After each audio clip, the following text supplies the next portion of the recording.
Assalamualaikum. Hai Mams, jumpa lagi di Dapur Ulfat. Untuk kesekian kalinya, saya tidak pernah bosan untuk membuat kue yang dikenal dengan julukan ratunya kue kering, yaitu nastar. Kali ini saya masih belum beranjak dari variasi bentuk dari nastar klasik. Dan kali ini resep yang saya gunakan adalah 1,5 kali resep yang biasa digunakan di Dapur Ulfat. Ingin tahu bagaimana resep, tips, dan cara pembuatannya? Yuk kita simak. Untuk komponen pertama yang harus kita siapkan ialah selai nanasnya. Berikut bahan-bahan untuk membuat selai nanas. Kali ini saya membuat selai nanas dari 5 buah nanas, yaitu 4 buah nanas ukuran sedang dan 1 buah nanas ukuran kecil. Cara pembuatannya yaitu sebagai berikut. Parut seluruh nanas yang telah dikupas bersih dan telah dicuci. Seperti tayangan sebelumnya, kali ini saya tetap menggunakan nanas dari Blitar. Dari 5 buah nanas ini, setelah diparut, saya memperoleh berat 1,7 kg. Selanjutnya, kita masukkan ke dalam wajan, lalu kita masak hingga air nanas mengering. Mengingat jumlah nanas yang dipergunakan lebih banyak dari biasanya, maka saya menggunakan 2 wajan untuk memasaknya dalam rangka mengeringkan airnya. Hal ini akan lebih mempercepat proses pengeringan. Masukkan garam, kayu manis, juga cengkeh ke dalamnya. Dan kita bisa mulai mengaduknya begitu air pada nanas mulai terlihat mendidih. Untuk memperoleh selai nanas yang tahan lama dan tidak mudah jamuran, kita perlu mengeringkan air nanas hasil parutan tadi terlebih dahulu. Proses pengeringan air nanas ini akan menghasilkan selai nanas yang kokoh, tahan lama, dan mudah dibentuk. Setelah air nanas di kedua wajan terlihat mulai mengering, saya pindahkan nanas pada wajan yang satunya lagi untuk digabungkan di satu wajan. Setelah nanas mengering, kita bisa mulai memasukkan gula pasir ke dalamnya. Saya memasukkan secara bertahap gula pasir untuk mengetahui tingkat kemanisannya. Jika dirasa kurang manis, kita tinggal menambahkan sesuai takaran yang kita inginkan. Aduk terus hingga seluruh gula tercampur secara merata. Pada proses ini, nanas akan mengeluarkan cairan setelah dicampurkan dengan gula. Aduk terus hingga cairan kembali mengering. Pada tahap ini juga kita bisa mulai mengecilkan api dan lebih sering mengaduk untuk mencegah selai nanas menjadi gosong. Dan setelah 20 hingga 25 menit, mulai terlihat bahwa selai nanas telah mengering dan inilah hasilnya. Setelah selai nanas dingin, untuk memperoleh keseragaman berat, kita bisa membulatkan masing-masing seberat 3 gram, lalu kita sisihkan. Kita lanjutkan membuat kulit nastarnya. Berikut bahan-bahannya. Siapkan terlebih dahulu seluruh bahan-bahan yang kita perlukan. Cara pembuatannya adalah sebagai berikut. Masukkan mentega. Dalam hal ini saya mempergunakan 2 jenis mentega, yaitu Wisman dan Korman. Kemudian kita masukkan margarin ke dalamnya. Dalam hal ini saya mempergunakan margarin dengan merek Mother Choice. Karena menteganya baru saja saya keluarkan dari lemari es, maka untuk tahap awal ini kita bisa memiksernya untuk mengurai mentega dan margarin.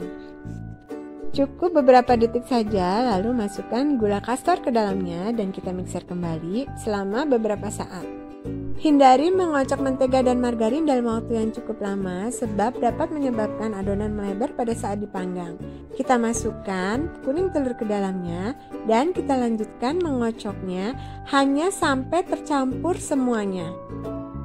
Maksimal waktu pengocokan ini dilakukan selama 2 menit atau kurang dari 2 menit. Untuk memastikan seluruh bahan-bahan yang menempel pada sisi-sisinya tercampur dengan bahan lainnya, kita bisa gunakan spatula untuk meratakan dan mixer kembali selama beberapa saat. Proses pencampuran dengan mixer ini tidak perlu dilakukan sampai adonan mengembang ya Mams, cukup hanya sampai tercampur saja. Lalu kita bisa mulai memasukkan bahan kering ke dalamnya dengan terlebih dahulu disaring. Tepung terigu, maizena, dan susu bubuk adalah bahan-bahan kering yang kita masukkan ke dalam adonan. Kita perlu mensaringnya terlebih dahulu agar tidak ada bahan-bahan kering yang menggumpal ketika dicampur di dalam adonan. Aduk rata seluruh bahan kering yang telah dimasukkan ke dalam adonan. Proses pengadukan bahan kering ini bisa dilakukan secara perlahan dan merata dan tidak terlalu lama menghindari gluten terbentuk yang akan mengakibatkan kue menjadi keras setelah dipanggang. Proses pencampuran bahan ini bisa dilakukan secara bertahap, mengingat jumlah bahan kering yang dimasukkan jumlahnya cukup banyak. Setelah beberapa saat mengaduknya, adonan akan memiliki tekstur seperti ini. Pastikan kembali tidak ada bahan kering yang belum tercampur di seluruh bagian wadah. Saya mempergunakan tangan di sesi akhir proses pengadukan ini untuk memastikan seluruh bahan tercampur seluruhnya. Setelah itu, untuk memperoleh keseragaman bentuk dan berat, kita bisa mulai menimbang masing-masing adonan sesuai berat yang kita inginkan. Kali ini, adonan kulit nastar saya timbang seberat masing-masing 6 gram. Kemudian kita pipihkan dan kita bisa masukkan selai nanas yang telah kita bulatkan tadi. Setelah nastar tertutupi secara sempurna, kita bisa lanjutkan dengan membulat-bulatkan dengan bantuan telapak tangan kita hingga membentuk bentuk bulat yang sempurna. Lalu dengan bantuan penjepit nastar yang khusus seperti ini, kita bisa membuat pola yang kita inginkan. Kali ini untuk yang pertama, saya akan membuat pola bunga mawar di atas nastar ini. Bentuk pola segitiga pada bagian atasnya, lalu pada bagian-bagian bawah selanjutnya kita bisa dengan bantuan penjepit nastar membuat pola garis. Dan inilah dia nastar mawar kita. Pola kedua yang akan kita bentuk ialah pola daun. Ambil adonan lalu pipihkan dan kita bisa masukkan ke dalamnya selai nanas yang telah kita bulat-bulatkan. Lalu dengan bantuan jari kita tutup atau kita rapihkan setiap celah yang terlihat masih terbuka. Dan untuk memadat-madatkannya bisa dengan gerakan menggenggam seperti ini. Periksa kembali bagian yang masih terbuka, lalu padatkan dengan bantuan jari tangan kita dan kita bulat-bulatkan dengan bantuan dua telapak tangan kita. Kemudian kita gepengkan adonan menyerupai bentuk daun. Dalam hal ini, bagian atasnya saya buat sedikit lancip, juga bagian bawahnya sedikit lancip. Setelah sesuai dengan bentuk yang kita inginkan, kita bisa menggunakan penjepit nastar untuk membuat pola tulang daun, dimulai dengan tulang daun yang vertikal, dilanjutkan dengan tulang daun pada sisi-sisi kiri dan kanannya yang horizontal miring. Dan inilah dia, nastar daun kita telah jadi. Dengan cara seperti ini, kita bisa membuat nastar daun tanpa bantuan cetakan. Letakkan satu persatu nastar yang telah dibentuk ke atas loyang yang telah dialasi oleh baking paper. Jangan lupa untuk memberi jarak pada tiap nastar yang kita letakkan di atas loyang untuk memudahkan kita pada proses pengolesan setelah pemanggangan sesi pertama.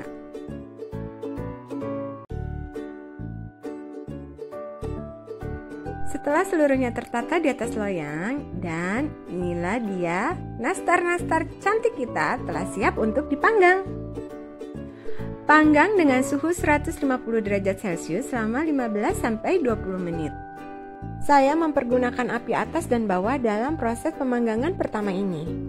Sambil menunggu nastar kita selesai dipanggang setengah matang, kita bisa siapkan olesan nastarnya. Masukkan 2 kuning telur ke dalam wadah yang telah kita siapkan. Lalu tambahkan 2 tetes pewarna-warna kuning telur. Kemudian masukkan 1 sendok makan air. Lalu lanjutkan mengaduknya hingga semua bahan tercampur secara merata. Setelah itu kita bisa mulai mengolesi bagian permukaan nastar. Olesan pertama ini fungsinya yaitu memberi dasar pada olesan-olesan selanjutnya. Oleh karenanya, sebisa mungkin olesan pertama ini tidak terlalu kental agar olesan ini bisa menempel dengan sempurna di atas permukaan nastar. Oleh karenanya, di awal tadi saya tambahkan 1 sendok makan air. Fungsinya yaitu untuk mengurangi kekentalan kuning telur pada olesan ini. Lakukan secara merata di seluruh permukaan nastar. Dan dengan olesan kuning telur yang tidak terlalu kental ini, kita bisa menghindari lapisan kuning telur yang terlepas ketika matang nanti.